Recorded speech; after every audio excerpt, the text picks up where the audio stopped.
તમે પણ express way કે નેશનલ હાઈવે પર વારંવાર મુસાફરી કરો છો તો 1 એપ્રિલથી તમારા ખિસ્સા પર થોડો વધુ બોજ પડવાનો છે.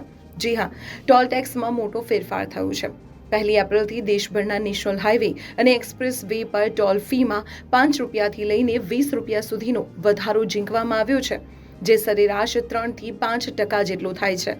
અને સૌથી મોટી વાત, હવે ટોલ પ્લાઝા પર રોકડ નહીં સ્વીકારાય. તમારે કમ્પલસરી ફાસ્ટેગ અથવા યુપીઆઈથી જ પેમેન્ટ કરવું પડશે. હવે જાણી લો ગુજરાતના મુખ્ય રૂટના નવા ભાવ. વડોદરા અમદાવાદ એક્સપ્રેસ વે પર કાર માટે ₹5ના વધારા સાથે હવે ₹145 અને બસ ટ્રક માટે ₹490 ચૂકવવા પડશે. જોકે રાહતના સમાચાર એ છે કે વડોદરાથી નડિયાદ અને આણંદ માટે કારના ભાવ યથાવત રખાયા છે. નેશનલ હાઈવે 48 એટલે કે ખેડા, વાસદ અને કરજણ ટોલ પ્લાઝા પર બસ અને ટ્રકના ભાવમાં વધારો કરાયો છે.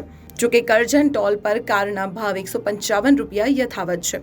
આ ઉપરાંત નવી દિલ્હી મુંબઈ એક્સપ્રેસ વે પર પણ આ વધારો લાગુ પડશે. એટલે હવે હાઈવે પર નીકળતા પહેલા તમારું ફાસ્ટેગ રિચાર્જ કરવાનું બિલકુલ ન ભૂલતા.